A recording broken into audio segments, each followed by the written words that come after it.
ॐ अज्ञानतिमिरन्धस्य ज्ञानाञ्जनशलाकया चक्षुरुन्मिलितं येन तस्मै श्रीगुरुवे नमः। श्रीचैतन्यमनोभीष्टं स्थापितं येन भूतले स्वयं रूपः कदा मह्यं ददाति स्वपदान्तिकं। वन्देऽहं श्रीगुरु श्रीयुतपदकमलं श्रीगुरून् वैष्णवंश्च श्रीरूपं सागरजातं सहगण रघुनाथान्वितं तं सजीवं साद्वैतं सावधूतं परिजन सहितं कृष्ण चैतन्य देवं श्री राधा कृष्ण पादान सहगण ललिता श्री विशाखान्वितांश्च। हे कृष्ण करुणा सिंधु दीनबंधु जगतपते गोपेश गोपिका कांता राधा कांत नमस्तुते। तप्त कांचन गौरांगी राधे वृंदावनेश्वरी वृषभानुसुते देवी प्रणमामि हरिप्रिये। वाञ्छाकल्पतरुभ्यश्च कृपा सिन्धुभ्य एव च पतितानां पावनेभ्यो वैष्णवेभ्यो नमो नमः। नमो विष्णुपादाय कृष्णपृष्ठाय भूतले श्रीमते भक्तिवेदांत स्वामीति नामिने। नमस्ते सरस्वते देवे गौरवाणी प्रचारिणे निर्विशेष शून्यवादी पाश्चात्य देशतारिणे। जय श्री कृष्ण चैतन्य प्रभु नित्यानंद श्री अद्वैत गदाधर श्रीवासादि गौर भक्त वृंद। हरे कृष्णा कृष्णा कृष्णा हरे हरे, हरे राम राम राम हरे हरे। हरे कृष्णा। यस माता जी। दशनाम अपराध। पहला है भगवान नाम का प्रचार करने वाले महाभागवतों की निंदा करना। दूसरा है शिव ब्रह्मा आदि देवों के नामों को भगवान के नाम के समान अथवा उनसे स्वतंत्र समझना। तीसरा है गुरु की अवज्ञा करना अथवा उन्हें साधारण मनुष्य समझना। चौथा है वैदिक शास्त्रों अथवा प्रमाणों का खंडन करना। पांचवा है हरे कृष्ण महामंत्र के जप की महिमा को काल्पनिक समझना। छठवां है पवित्र भगवान नाम में अर्थवाद का आरोप करना। सातवां है भगवान के नाम के बल पर अपराध करना। आठवां है हरे कृष्ण मंत्र के जप को वेदों में वर्णित किसी शुभ सकाम कर्म या कर्म कांड के समान समझना। नौवां है अश्रद्धालु व्यक्ति को कृष्ण नाम की महिमा का प्रचार करना। दसवां है भगवान नाम के प्रचार में पूर्ण विश्वास न होना तथा इनकी इतनी अगाध महिमा सुनने पर भी विषय आसक्ति बनाए रखना। ध्यान पूर्वक जप न करना भी एक अपराध है। स्वयं को वैष्णव समझने वाले प्रत्येक भक्त को इन सभी अपराधों से बचना चाहिए, जिससे उसे शीघ्र अतिशीघ्र अभिष्ट सिद्ध अर्थात कृष्ण प्रेम की प्राप्ति हो, जो मनुष्य जीवन का परम लक्ष्य है। हरे कृष्ण प्रभु जी। हरे कृष्णा। परम लक्ष्य जो है भगवान श्री कृष्ण के चरणों में प्रेम की प्राप्ति। ठीक है, तो भगवत गीता में प्रवेश करते हैं। कल हमने जो श्लोक लिया था 47 श्लोक लिया था, 18.47, 18वां अध्याय का 47। तो मैं 45 से दोबारा एक बार रिवीजन करा रहा हूँ। 45, 46, 47 पढ़ते हैं। 45 में भगवान बताते हैं अपने अपने कर्म के गुणों का पालन करते हुए प्रत्येक व्यक्ति सिद्ध हो सकता है। अब तुम मुझसे सुनो कि यह किस प्रकार किया जा सकता है। मतलब जो स्वाभाविक गुण कर्म है, प्रिस्क्राइब्ड ड्यूटीज है, नियत कर्म जो है हमें वो करने चाहिए, है ना। 3 तरह के कर्म बताए गए, काम्य कर्म, नियत कर्म और नैमित्तिक कर्म। नियम निमित्त, ठीक है। तो इन तीनों कर्मों से जो है ना, काम्य कर्म जो है वो नहीं करना चाहिए हमको। काम्य कर्म मतलब इंद्रिय तृप्ति के लिए, अपनी इच्छा प्राप्ति के लिए कर्म करना, ठीक है। तो यहाँ पे बता रहे हैं कि भगवान बता रहे हैं कि मैं अब बताऊंगा कि कैसे अपने कर्म को करने से प्रत्येक व्यक्ति सिद्ध हो सकता है। सिद्धि मतलब मैं भगवान का सेवक हूँ और अपने कर्म फलों से छुटकारा पाना, मैं अपने जो कर्म हैं उनसे छुटकारा पाके किस प्रकार भगवान की शुद्ध प्रेमा भक्ति प्राप्त कर सकता हूँ, इसको जो है ना हम सिद्धि कहेंगे। तो 46 में कहते हैं अब कैसे करना है वो बता रहे हैं भगवान। जो सभी प्राणियों के उद्गम है और सर्वव्यापी हैं, उस भगवान की उपासना करके मनुष्य अपने कर्म करते हुए पूर्णता प्राप्त कर सकता है। मतलब कर्म भी करना है और करते करते भगवान की उपासना भी करनी है ना। सारे कर्मों में अपने आप को कर्ता नहीं मानना है, अपने आप को एक गौण कारण समझते हुए, मुख्य कारण जो है ना भगवान को मानते हुए वो कर्म को करना चाहिए। ये नहीं सोचना चाहिए कि करने वाला मैं, ये सोचना चाहिए कि ठीक है, मैंने इसको संपन्न किया है, मेरी इच्छा से संपन्न हुआ है, लेकिन इसमें बगैर प्रभु की शक्ति के मैं कुछ नहीं कर सकता। ये ध्यान करना चाहिए और किसी भी प्रकार से वो कर्म को कृष्ण को समर्पित करना चाहिए, उस कर्म को कृष्ण को जोड़ देना चाहिए किसी भी प्रकार। ठीक है, आगे कहते हैं 47 में जो हमने कल करा, अपने वृत्ति परक कार्य को करना, चाहे वह कितना ही त्रुटिपूर्ण ढंग से क्यों ना किया जाए, अन्य किसी के कार्यों को स्वीकार करने और अच्छी प्रकार से करने की अपेक्षा अधिक श्रेष्ठ है। अपने स्वभाव के अनुसार निर्दिष्ट कर्म कभी भी पाप से प्रभावित नहीं होता। तो हमारे खुद के निर्दिष्ट जो कर्म है, जो वर्णाश्रम के अनुसार हमारे ऊपर कर्तव्य आ चुके हैं, कोई भी स्वधर्म में जो है, जिसके स्व स्व धर्म है, पति धर्म, पत्नी धर्म, पुत्र धर्म, पिता धर्म, माता धर्म, राष्ट्र धर्म, अतिथि धर्म, ये सारे धर्म को करना चाहिए जो जो आपके हैं। इन धर्मों से कभी भी पीछे नहीं हटना चाहिए, भले ही त्रुटिपूर्ण ढंग से क्यों न करा जाए, क्यों ना उसमें कोई गलत चीज आ रही हो, क्यों ना उसमें कोई ऐसी चीज हो जो अहित हो, हमारे को समझ में नहीं आ रही, हमको पसंद नहीं आ रही, हमारे को ठीक नहीं लग रही, लेकिन इसका मतलब ये नहीं है कि दूसरे के कर्मों को हम कॉपी करें। ब्राह्मण को ब्राह्मण के कार्य करना चाहिए, न कि क्षत्रिय बनना चाहिए, है ना। ब्राह्मण को न वैश्य बनना चाहिए, न ब्राह्मण को शूद्र बनना चाहिए, अपने कार्यों को करना चाहिए। वैश्य को वैश्य रहना चाहिए, ना कि शूद्र या फिर ब्राह्मण करने का कोशिश करनी चाहिए। आजकल तो देखते हैं लोग बोलते हैं, अरे बहुत बढ़िया काम हो गया आजकल कथावाचक बनना, तो वृंदावन जाते हैं, वहां कोर्स कर लेते हैं 6 महीने का कथावाचक का, और जो है कथावाचक बन जाते हैं, अपने आप को ब्राह्मण समझने लगते हैं, और उनका मेन मकसद होता है पैसे की उत्पत्ति, पैसे कमाना, इसलिए वो कथावाचक बन गए। तो ये पाप है। भगवान यहाँ बता रहे हैं कि वो पाप है अगर दूसरे के कर्म को करता है तो, क्योंकि अंदर से आपके वो गुण ही नहीं है, आप उस गुणों में हो ही नहीं, और आप कोशिश कर रहे हो सिर्फ वैश्य, बेसिकली ब्राह्मण का कार्य इसलिए कर रहे हैं ताकि धन की उत्पत्ति हो सके, तो वैश्य बन गए, है ना। ब्राह्मण नहीं है, वो वैश्य है, और वैश्य बनना और उसके बाद ब्राह्मण के कार्य करके पैसा उत्पन्न करना, ये पूर्ण रूप से पाप। उसमें भाव भी नहीं आएगा, क्या ज्ञान देगा लोगों को, क्या सिखाएगा। वो तो उसका उद्देश्य यही होगा कि सिर्फ लोग प्रसन्न हो, लोग मेरे को डोनेशन दें, इसलिए मैं कथा करूं। फिर वो ढूंढ ढूंढ के वही वही पॉइंट्स बताएगा जिसमें लोगों को मजा आए, उत्साह बना रहे, लोगों का जो है ना नाचना चलता रहे। ये नहीं होना चाहिए, बहुत गलत है। मतलब प्रभुपाद इतने स्ट्रिक्ट थे, इतने स्ट्रिक्ट थे कि बोले प्रीचर जो प्रीचिंग का कार्य कर रहा है उसको कभी भी पैसा नहीं देना है, कभी भी सैलरी में नहीं रखना है उसको। प्रीचिंग ऐसी चीज है जो हृदय से होनी चाहिए, जो बोलने वाला है उसके हृदय में क्या हो रहा है, वह अगर अपने हृदय की बात बताएगा तो वाकई में वह भावना ट्रांसफर होती है सुनने वाले के। जो सुनने वाला है उसको वही प्राप्त होता है जो बोलने वाले के अंदर है। जैसे कि संतरे के अंदर संतरे का रस है, तो संतरे के अंदर से संतरे का रस ही निकलेगा, है ना, आम का रस नहीं निकलेगा। कलिंदर के अंदर कलिंदर का रस है, तो कलिंदर के अंदर से संतरे का रस नहीं निकलेगा, किसी भी हाल में नहीं निकलेगा। ये समझना चाहिए हमको। जो कथावाचक बन जाते हैं वो डुप्लीकेट है, उनसे सुनना भी नहीं चाहिए, सुनेंगे तो पथभ्रष्ट हो जाएंगे। ठीक है, तो अब 48 नंबर श्लोक में भगवान बताते हैं, इसी को कंटिन्यू करते हैं। 48 नंबर श्लोक को लेते हैं साथ में।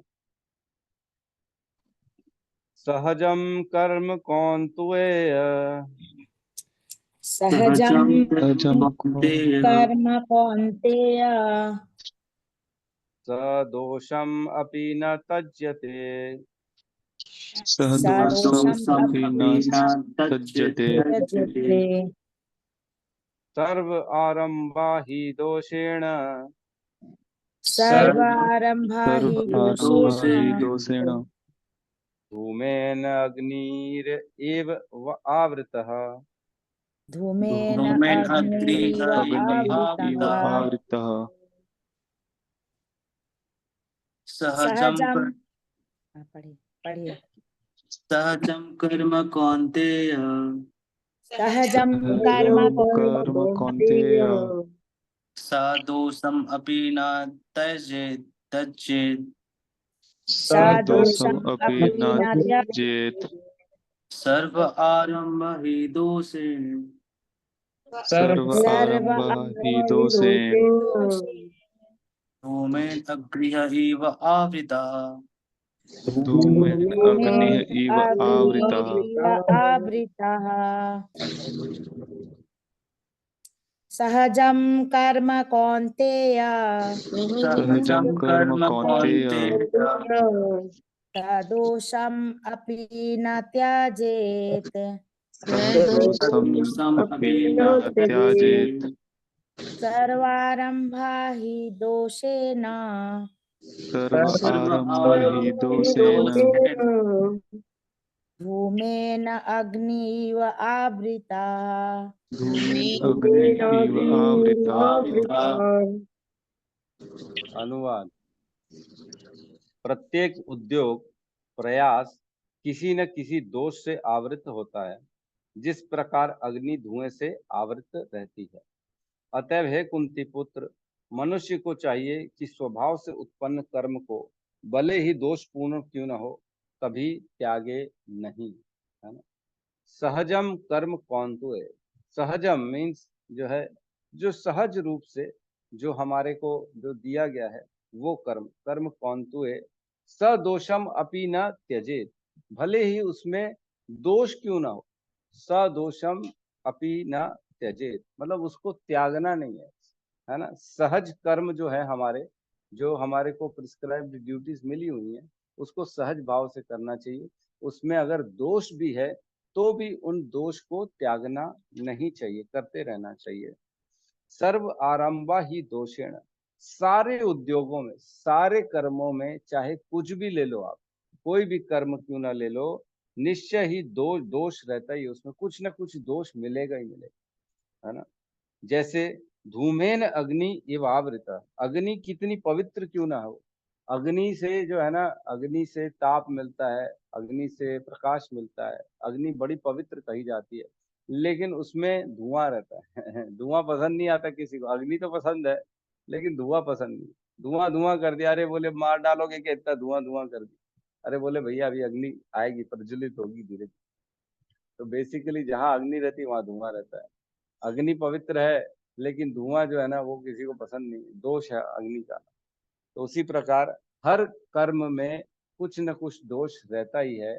अपने कर्मों को जो है सहज रूप से करना चाहिए, उसमें दोष ही क्यों ना हो, लेकिन दूसरे को कॉपी नहीं करना चाहिए। जैसे हमने कल चर्चा करी, ब्राह्मण के कार्य में, यज्ञ करने में दोष होगा ही होगा। कभी कभी लकड़ी में छोटे छोटे जीव जंतु मर जाएंगे, है ना, तो उनको जो है यज्ञ करना ही पड़ेगा। मरे तो मरे, क्या कर सकते हैं, लेकिन यज्ञ तो करना पड़ेगा। मर रहे हैं इस दोष से यज्ञ तो नहीं करेंगे, यज्ञ बंद करना बंद तो नहीं कर देंगे। चाहे ब्राह्मण है, किसी को ज्ञान दे रहा है, किसी को सही रास्ते में जाने का मार्ग बता रहा है, लेकिन सुनने वाला बोल रहा है अरे बाप रे इतना कठिन मार्ग कौन करेगा, है इतनी तकलीफ कौन सहेगा। तो किसी को ये सुन के हो सकता है उसकी शिष्यता ग्रहण करना छोड़ दे, हो सकता है उस ब्राह्मण का त्याग दे कोई व्यक्ति कि बाप रे ये तो बहुत कठोर है, ये तो हमारे को जो है ना मुंह पे सब सच सच बता देता है, गलत जो है ना हमारी कभी प्रशंसा नहीं करता। तो ब्राह्मण का दोष हो जाएगा। किसी को भी जो है ना सच बताना है, उसको झूठ तो बोलना नहीं। तो उससे उसके शिष्य छूट सकते हैं, उसको जो है ना उसकी हो सकता है उसका थोड़ा बहुत जो है नाम खराब भी हो जाए। ये तो बहुत स्ट्रेट फॉरवर्ड है, बाबा कुछ भी बोल देते हैं, बहुत हमारा जो है ना चार लोगों के बीच में हमारी बुराई कर देते हैं। बाबा जी के पास हम नहीं जाएंगे, कई लोग डरते हैं संतों के पास जाने से, ओहो स्टेज में बुलाएंगे फिर हमारी जो है ना सच्चाई सबको बता देंगे, इससे अच्छा जाओ ही मत। ऐसा करते हैं। राज्य में कई बार राजा से किसी भी हो सकता है गलत डिसीजन हो जाए अज्ञानता के कारण, या तत्वों के जो है ना कोई सबूत नहीं मिल पा रहा है, या गलत पेश कर दिया, तो कभी कुछ ऐसा हो सकता है। तो इस दोष से क्या राजा राज करना छोड़ देगा? राजा क्या जो है लोगों को सच बताना, लोगों का निर्णय लेना बंद कर देगा? नहीं, नहीं बंद करेगा। वो करेगा, गलती हो गई तो उसका पश्चाताप करेगा, उसका जो है ना सुधार करेगा, लेकिन अपने कर्मों से विमुक्त नहीं होगा। तो वैसे ही वैश्य में भी है, बिजनेस करेगा तो थोड़ा बहुत झूठ बोलना पड़ेगा, लेकिन उस झूठ से डरने के वजह ऐसा तो नहीं करेगा बिजनेस बंद कर देगा, नहीं। ये सारे जो है ना दोष रहते हैं। और भी बहुत सारे दोष होते हैं, जैसे हम कर्म कर रहे हैं, ब्राह्मण है ना, जन्माष्टमी है, अब भक्त तो बन गए हैं, लेकिन जन्माष्टमी में बोले इतना प्रभु जी इतना काम रहता है, बाप रे बाप, हम तो थक जाते हैं, हम कर नहीं पाते इतना काम, छोड़ते नहीं है हमारे को मंदिर वाले। तो ये तो दोष है। क्या तो क्या करें, भक्ति करना छोड़ दें, भक्त बनना छोड़ दें, बेच जाना छोड़ दें? नहीं, कैसे छोड़ दें, काम तो करना पड़ेगा, है ना। तो इस प्रकार बहुत सारे ऐसे कार्य हैं जिसमें जो है, जैसे कभी कभी हम देखते हैं कि माता जी लोग कुकिंग कर रही हैं, बहुत सारे कीड़े आ जाते हैं। हमारे घर भी सवेरे सवेरे मैं देखता हूँ पूरे फ्लोर में चींटियां मकोड़े आ जाते हैं। तो क्या करें, अब चलना तो पड़ेगा, उनको साइड करके कोशिश करते हैं, लेकिन अगर कोई एक आध नीचे आ जाए तो क्या कर सकते हैं, आ ही जाते हैं। ठीक है। कभी कभी मंदिर की सफाई करते हैं तो उसमें मर जाते हैं बहुत सारे जो है छोटे छोटे, तो सफाई नहीं करेंगे, मंदिर करना तो पड़ेगा, दोष तो रहेगा ही रहेगा, तो भी करना पड़ेगा, है ना। तो हर वर्ण हर कर्म में कुछ न कुछ दोष होता है, लेकिन उसको कर्तव्य को दोष के साथ ही करना चाहिए, अपनाना चाहिए और करना चाहिए। ठीक है। तो हम इससे जो है ना मिलता जुलता एक श्लोक है 2.31, उसको खोलेंगे।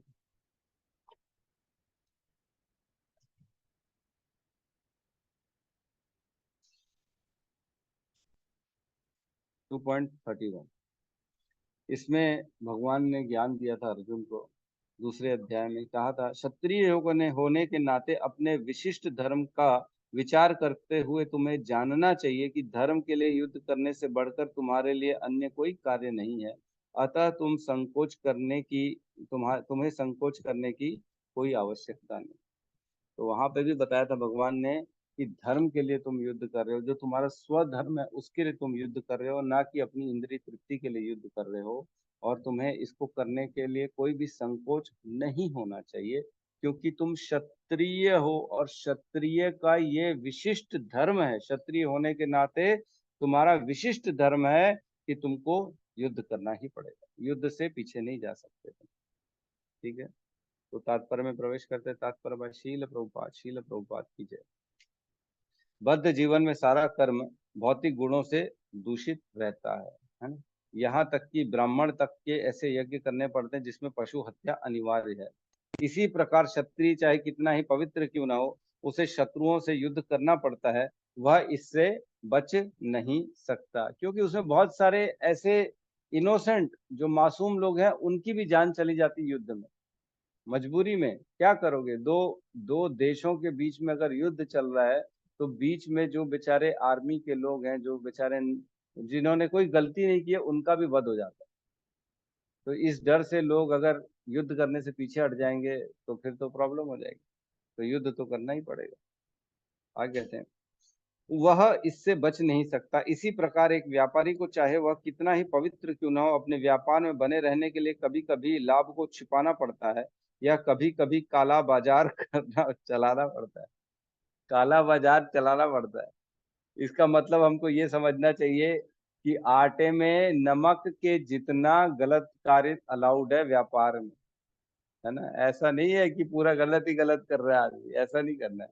थोड़ा सा जो धर्म संगत है वो कर सकता है। ऐसा नहीं पूरा ही झूठ बोल दिया, डुप्लीकेट माल बेच रहे, बोले प्रभु जी काला बाजार करने लिखा था तो हम तो कर ही लिए काला बाजार। ऐसा नहीं करना, थोड़ा सा कर सकते। ये बातें आवश्यक हैं, इनसे बचा नहीं जा सकता। इसी प्रकार यदि शूद्र होकर बुरे स्वामी की सेवा करनी पड़े तो उस स्वामी की आज्ञा का पालन करना होता है, भले ही ऐसा नहीं होना चाहिए। ये बहुत इंपॉर्टेंट लाइन, बहुत इंपॉर्टेंट लाइन है। अगर कोई शूद्र है और वह किसी ऐसे व्यक्ति के अंडर में कार्य कर रहा है जो पूर्ण रूप से पापी है ना, जो अधर्म का आचरण कर रहा है, लेकिन अब उसके अंडर में चला गया है, उसका वो स्वामी है, इसको सेवा तो देनी पड़ेगी, उसके आदेशों को पालन तो करना पड़ेगा, है ना। जैसे एग्जाम्पल लेते हैं हम, अक्रूर जी कंस के यहाँ काम करते थे। अक्रूर जी स्वयं बड़े शुद्ध भक्त थे, लेकिन कंस पूर्ण रूप से अधर्मी था, है ना। उसने, उनको मालूम था कृष्ण को बुलाने भेज रहे हैं, कृष्ण का वध की प्लानिंग अक्रूर जी को मालूम था, तो भी वो क्या करें, मजबूरी में अपने स्वामी की बात मान के गए कृष्ण को लेने, कृष्ण और बलराम को लेने चले गए वृंदावन। ऐसे बहुत से एग्जाम्पल मिलेंगे, अधर्मी है। तो इसको हम आज की प्रैक्टिकल डेट में कैसे समझें? इस पॉइंट का मतलब ये है, सपोज करो कोई पत्नी है और उसका पति अधर्मी है। अब उसका पति बोलता है उसको नॉनवेज बनाओ, लेकिन पत्नी बेचारी माला करती है, क्या करे वो? तो ऐसी परिस्थिति में क्या करे? तो ऐसी परिस्थिति में पत्नी को भगवान से प्रार्थना करते हुए अपने पति की आज्ञा का पालन करना चाहिए, मजबूरी में करना चाहिए, रोते रोते करना चाहिए, हृदय से ना चाहते हुए भी करना चाहिए कि हे प्रभु, ये आप मेरे को कैसे कार्य में फंसा दिए, मैं नहीं चाहती हूँ ऐसे कार्य करना, लेकिन क्या करें, मेरा पति जो है या तो फिर जो है लड़ाई करेगा, या तो मुझे मारेगा, या मुझे छोड़ देगा, मैं ऐसे काम में फंस गई, धर्म संकट में फंस गई। मतलब ऐसा नहीं है, अगर पत्नी की बात मान सकता है पति, तो भी पत्नी जो है उसको बना बना के दे रही है क्योंकि उसकी इच्छा, ऐसा नहीं। अगर पत्नी की बात मानता है पति, तो पत्नी को पहले प्रयास करना चाहिए कि मैं गलत कार्य ना करूं। प्रयास के बाद भी ऐसी परिस्थिति आ गई कि मजबूरी में करना पड़ेगा, करो या तो मरो वाली परिस्थिति आ गई, तो करना चाहिए, पति की बात को, पति की आज्ञा को पालन करना चाहिए, ठीक है। तो इस प्रकार हमको जीवन जीना चाहिए। आगे, इन सब दोषों के होते हुए भी मनुष्य को अपने निर्दिष्ट कर्तव्य करते रहना चाहिए, क्योंकि वे स्वभावगत हैं, है ना, स्वभाव से जो हो करना चाहिए। यहाँ पर एक अत्यंत सुंदर उदाहरण दिया जाता है। यद्यपि अग्नि शुद्ध होती है तो भी उसमें धुआं रहता है, लेकिन इतने पर भी अग्नि अशुद्ध नहीं होती। अग्नि में धुआं होने पर भी अग्नि समस्त तत्वों में शुद्धतम मानी जाती है। यदि कोई क्षत्रिय की वृत्ति त्याग कर ब्राह्मण की वृत्ति ग्रहण करना पसंद करता है, तो उसको इसकी कोई निश्चितता नहीं है कि ब्राह्मण वृत्ति में कोई अरुचिकर कार्य नहीं होंगे। अतएव ये कोई यह निष्कर्ष निकाल सकता है कि संसार में प्रकृति के कल्मश से कोई भी पूर्णतः मुक्त नहीं है। बहुत अच्छी चीज बताई प्रभुपाद ने कि अगर कॉपी करने की कोशिश भी करता है, अरे नहीं यार मेरा काम अच्छा नहीं है, मैं ब्राह्मण बनता हूँ, मैं क्षत्रिय बनता हूँ, शूद्र बनता हूँ, तो ये जरूरी नहीं है कि वहां पे उसको जो है संतुष्टि मिलेगी, है ना। तो अनिल प्रभु शिव जी का दर्शन करा रहे हैं, पार्वती पते हर हर महादेव, हर हर हर महादेव। महादेव।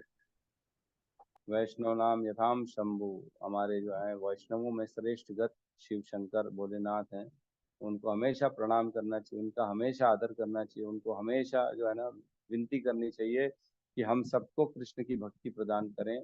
जैसे आप हो, थोड़ा सा भी अंश हमारे अंदर आ जाए, आपकी थोड़ी सी भी कॉपी बन जाए हम, तो हमारे लिए हमारा जीवन सफल हो जाएगा, ऐसी प्रार्थना करनी चाहिए हमेशा, ठीक है। तो आगे बढ़ते हैं हम।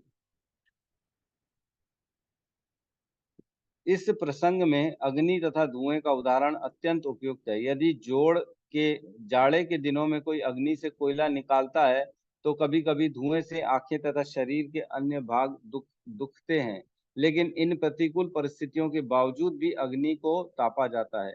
इस प्रकार किसी को अपनी सहज वृत्ति इसलिए नहीं त्याग देनी चाहिए कि कुछ बाधक तत्व आ गए हैं, है ना। तो गृहस्थ आश्रम में सपोज करो किसी को प्रॉब्लम आ रहे हैं, है ना, पत्नी के साथ प्रॉब्लम है, बच्चों के साथ प्रॉब्लम है, माता पिता के साथ प्रॉब्लम है, तो क्या त्याग दे, छोड़ के चले जाए? लोग बोलते हैं मैं तेरे से परेशान हो गया हूँ, मैं छोड़ के चले जाऊंगा, ये संसार घर छोड़ दूंगा मैं तुम्हारे लिए।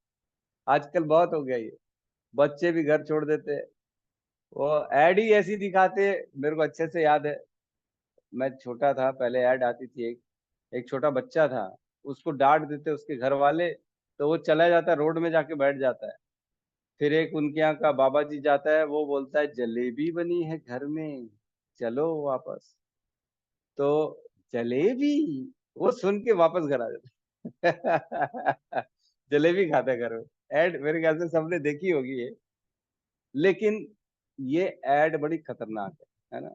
ये एड से ये ज्ञान मिल रहा है कि कोई भी तकलीफ हो तो घर छोड़ दो आप।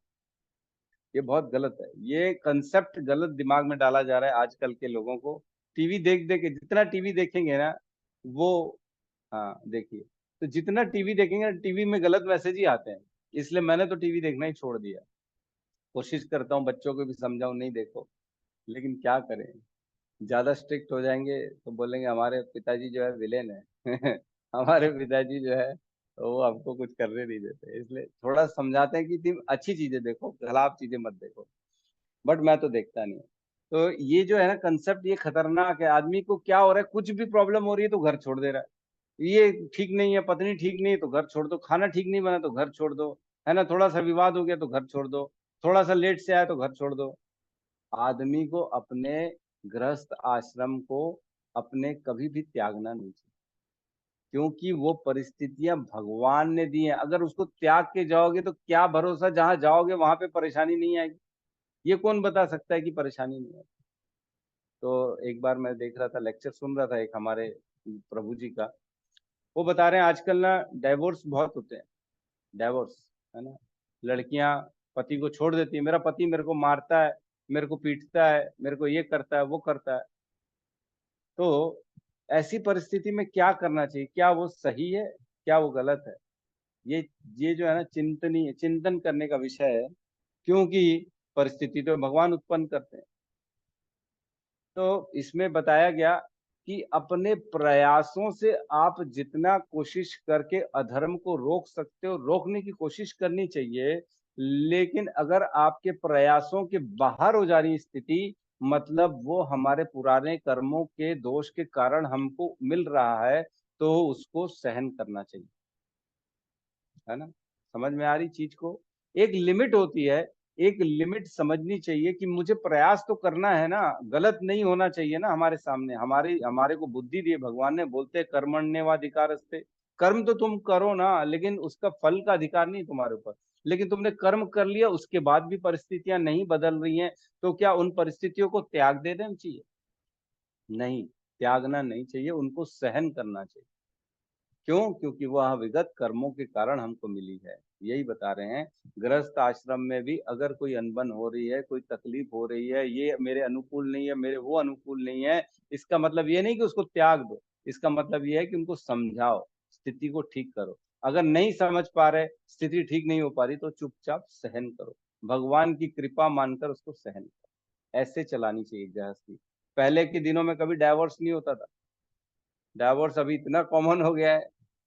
हर दूसरे दिन, हर हर दिन कुछ ना कुछ न्यूज आते हैं, इसका वो अलग हो गया, वो अलग हो गया, ये अलग हो गया। इतनी जल्दी डिसीजन ले लेते हैं, इतनी जल्दी बोल देते हैं ये ठीक नहीं है। हम क्या जीवन भर ऐसे आदमी के साथ रहेंगे? वो ऐसा है, अच्छा ठीक है भैया, छोड़ दो। आगे कहते हैं, इसी इसी प्रकार किसी को अपनी सहज वृत्ति इसलिए नहीं त्याग देनी चाहिए कि कुछ बाधक तत्व आ गए हैं, अपितु मनुष्य को चाहिए कि कृष्ण भावनामृत में रहकर अपने वृत्तिक परक कार्य से परमेश्वर की सेवा करने का संकल्प ले। यही सिद्धि अवस्था है। अगर कोई विपरीत परिस्थिति आ रही है तो चुपचाप सहन करो, अंदर ही अंदर उससे अपने आप को अलग कर लो। उसका कोई भी भाव अपने अंदर मत ग्रहण करो जिससे आपको दुख तकलीफ हो। अपने अंदर सिर्फ कृष्ण का स्मरण करो, कृष्ण की भक्ति करो, और ये सोचो कि बस परिस्थिति भगवान ने दी है, मेरी टेस्ट ली जा रही है। ऐसी परिस्थिति में भगवान मेरे को देखना चाह रहा है कि मैं कितना ज्यादा धैर्यवान हूँ। ठीक है, मैं भगवान के टेस्ट में पास होऊंगा, मैं धैर्य दिखाऊंगा और भगवान की भक्ति करूंगा और इनको सहन करते करते आगे बढ़ूंगा, है ना। जब कोई भी वृत्तिपरक कार्य भगवान को प्रसन्न करने के लिए किया जाता है तो उस कार्य के सारे दोष दोष शुद्ध हो जाते हैं। तो ऐसी परिस्थिति में जब हम भगवान का स्मरण करेंगे तो हम दोष मुक्त होंगे, वो कार्य भी करेंगे और हमारे ऊपर कोई दोष भी नहीं लगेगा। जब भक्ति से संबंधित कर्म फल शुद्ध हो जाते हैं तो मनुष्य अपने अंतर का दर्शन कर सकता है, और यही आत्म साक्षात्कार है। बहुत इंपॉर्टेंट है कि आत्म साक्षात्कार किसे कहते हैं?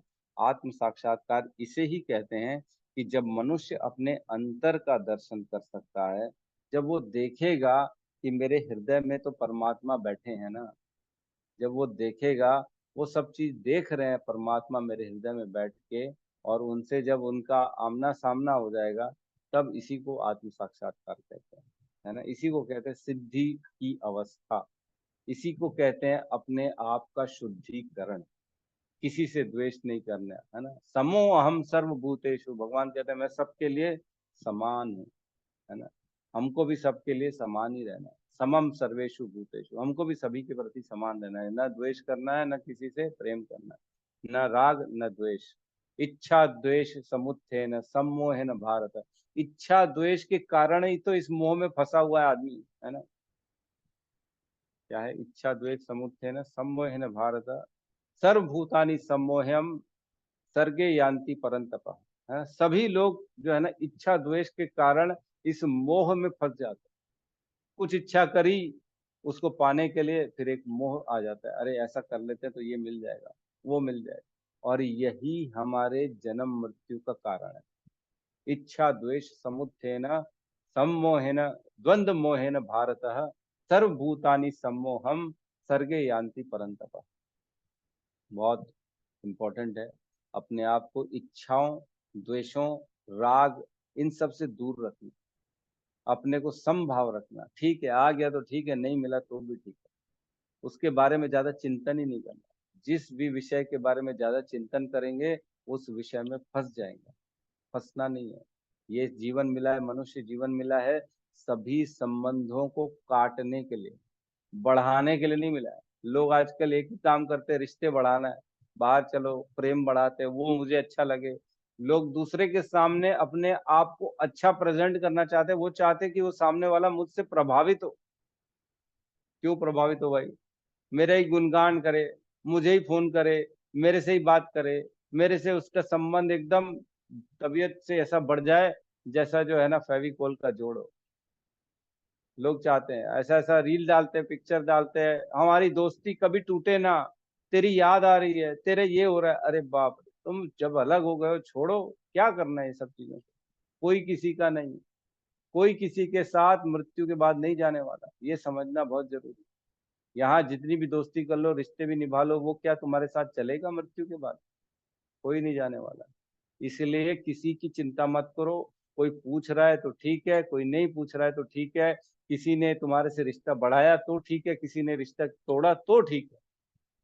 जीवन प्रभु के प्रति धर्म संगत कर्तव्य करते करते जीवन जीना है हमको। धर्म बहुत इंपॉर्टेंट है, धर्म के प्रति आस्था रखनी है, न कि रिश्ते नाते लोगों के प्रति आस्था रखनी है ना? बहुत बहुत ज्यादा ये जो है ना, मतलब यही भगवत गीता का ज्ञान है। भगवान गीता में बताते हैं कि मेरा स्मरण करो और अपने सारे कर्तव्य करो। कर्तव्यों में सुख दुख को मत खोजो, अपनों परायों को मत खोजो, है ना। कर्तव्यों के परिणाम के बारे में चिंता मत करो। चिंता करो तो ये चिंता करो कि इस कर्तव्य से क्या कृष्ण प्रसन्न होंगे कि नहीं होंगे, ये चिंतन करना है। ठीक है, तो यहाँ पे हम क्लास को क्लोज करते हैं। किसी का कोई प्रश्न है तो हम ले सकते हैं। यस, हमारे अनिल प्रभु सुबह सुबह मंदिर के दर्शन कर रहे हैं। हरि ओम। हरि बोल, हरे कृष्ण प्रभु जी, दंडवत प्रणाम। हरे कृष्णा। ये जो सुखेश्वर मंदिर प्रभु जी हमारे मोहल्ले में है, हम्म, तो वहाँ मतलब जब समय मिलता है तो जल चढ़ाने जाता हूँ मैं। तो ठीक है। क्वेश्चन ये है प्रभु जी मेरा, जैसे कि अभी आपने बताया एक आत्म साक्षात्कार है ना, और एक होता है प्रभु जी, एक होता है दिव्यानुभूति, एक होता है ब्रह्म अनुभूति। तो ब्रह्म अनुभूति पे मैं तो बात नहीं करूंगा, मेरे को समझना था ये दिव्यानुभूति क्या होती है। क्योंकि मैंने कई बार क्लास में सुना है, जैसा जैसा हम भक्ति में आगे बढ़ते हैं तो उसके अलग अलग स्टेजेस होते हैं, तो अलग अलग दृष्टिकोण होता है हमारा किसी वस्तु को देखने का, या फिर जड़ वस्तु को देखने का, या फिर पेड़ पौधे, जैसा मैं आपको फोटो भेजते रहता हूँ। तो अगर कोई पूछे भाई दिव्यानुभूति क्या होती है, तो उसको हम कैसे एक्सप्लेन कर सकते हैं प्रभु जी शब्दों में? देखो, साक्षात्कार तीन प्रकार के बताए गए हैं, है ना। मेरे ख्याल से जी 15वें अध्याय में तीनों बताए, 15.16, 17, 18, ऐसा है मेरे ख्याल से, तीन श्लोक में, जिसमें भगवान बताते हैं पहला जो होता है ना आत्म साक्षात्कार होता है, दूसरा होता है ब्रह्म साक्षात्कार होता है, और तीसरा होता है कि भगवत साक्षात्कार। ये तीन 15.16, 17, 18 में बताए गए, है ना। ये बेसिकली आप पढ़ेंगे, जैसे 15.16 में, तो उसमें क्लियर कट समझ में आ जाए। नहीं, पहला होता है ब्रह्म साक्षात्कार, फिर दूसरा होता है परमात्मा का साक्षात्कार, और तीसरा होता है भगवत साक्षात्कार। सॉरी, मैंने गलत बोल दिया। लेकिन दिव्य अनुभूति क्या होती है ना? दिव्य अनुभूति means divine transcendental knowledge. Divya अनुभूति अपने रियलाइजेशंस के द्वारा आदमी जैसे जैसे कर्म करता है, जैसा जैसा ज्ञान मिलता है, उसको रियलाइजेशन होता है, और उस रियलाइजेशन के द्वारा वो एक दिव्य अवस्था में चला जाता है, जिसको आनंदमय अवस्था कहते हैं। दिव्य आनंद, है ना, उसकी प्राप्ति हो जाती है। वो समझ जाता है कि ये संसार मेरा नहीं है। वो समझ जाता है कि ये संसार के परे जो नॉलेज है वो प्रभु है, और वह मुझसे ये सारे चीज सहन कराने, मतलब वो एक ऐसी परिस्थिति में आ जाता है जिसमें सुख और दुख के अलावा वो आनंद में चला जाता है ना। सारे बंधन को काट के आनंद की परिस्थिति को, उसको कहते हैं दिव्य अनुभूति।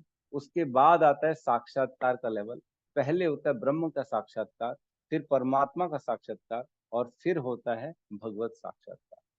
ठीक है, तो ज्ञान से, भगवत गीता के ज्ञान से जैसे जैसे हम आचरण करेंगे ना, तो धीरे धीरे, ये ग्रेजुअल प्रोसेस है, दिव्य अनुभूति थोड़ा थोड़ा, कभी किसी कार्य में अनुभूति होना चालू हो जाती है। कभी आप अंदर बैठे बैठे ना कुछ चीजें देख के कई बार प्रसन्न हो जाते होंगे, देखा भगवान ने तो भगवत गीता में बोला ही था, मेरा कौन है।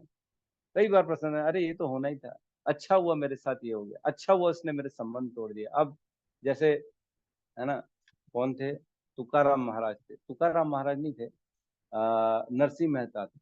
नरसिंह मेहता के पुत्र जो थे ना, उनका मैसेज मिला कि उनके पुत्र की मृत्यु हो गई। सोचो, नरसिंह मेहता के पुत्र की मृत्यु हो गई है, और वो मंदिर में बैठ के भजन कर रहे थे। तो लोगों ने आया, बोले नरसिंह मेहता तुम्हारे पुत्र खत्म हो गया है, क्या कर, चलो चलो। बोले, मतलब नरसिंह मेहता बोले तुम लोग जाओ, मैं आता हूँ। तुम लोग जाओ, तैयारी, अब मर ही गया तो मैं क्या कर सकता हूँ, मरने वाले को मर गया। जाओ तुम तैयारी करो अंतिम यात्रा की, मैं आता हूँ थोड़ी देर में, जो मेरे कर्तव्य हो गए वो करने आऊंगा। और उन्होंने भजन क्या गाया, भला भया छूटा जंजाल, सुखना भजनू मैं गोपाल। समझ रहे हो, पुत्र मर गया तो क्या भावना आ गई, भला भया, प्रभु तूने अच्छा ही किया, जो किया तूने अच्छा किया। छूटा जंजाल, अरे जंजाल ही छूट गया मेरा, उसको बढ़ाता, मेरा और उसमें मोह उत्पन्न होता, उसकी शादी कराता, नाती पोते होते, इन सब से मैं बच गया। भगवान को बोलते हैं भला भया छूटा जंजाल, सुखना भजनू मैं गोपाल, मैं अब गोपाल का और अच्छे से भजन करूं। तो ये होता है दिव्य अनुभूति, मतलब अपनी परिस्थितियों को किस प्रकार भगवान से जोड़ते हुए उनके लिए प्रसन्न, मतलब उस दिव्य आनंद का अनुभव करना, है ना। ठीक है प्रभु जी, मेरे ख्याल से क्लियर है, समझ में आ जाओ। बिल्कुल क्लियर प्रभु, एकदम 100%। जैसा आपने शब्दों का इस्तेमाल किया ना, तो मैं इमेजिन कर रहा था कि मैं क्या फील करता हूँ। तो जो मैं फील करता हूँ बीच बीच में, सेम आपने उसी शब्दों का इस्तेमाल किया। मतलब मैं सही जा रहा हूँ, ऐसा मेरा बोलने का मतलब है। बहुत बढ़िया प्रभु जी, बहुत अरे, बहुत धन्यवाद। हरि बोल। अरे बहुत बहुत धन्यवाद। ठीक है, तो यहाँ पे क्लास को हम क्लोज करते हैं। सब मिलके हरे कृष्ण महामंत्र का जाप करते हैं। हरे कृष्णा हरे कृष्णा कृष्णा कृष्णा हरे हरे, हरे हरे, हरे राम हरे राम हरे राम राम, राम हरे हरे हरे। सभी सभी भक्त भक्त वृंद वृंद की की जय। जय। जय। जगत गुरु श्री शिल गुरु प्रभुपाद की प्रभुपाद जय। की जय। जय। निताय गौर प्रेमानंदे, हरि हरि बोल। हरि बोल। हरि हरि हरि बोल। हरि हरि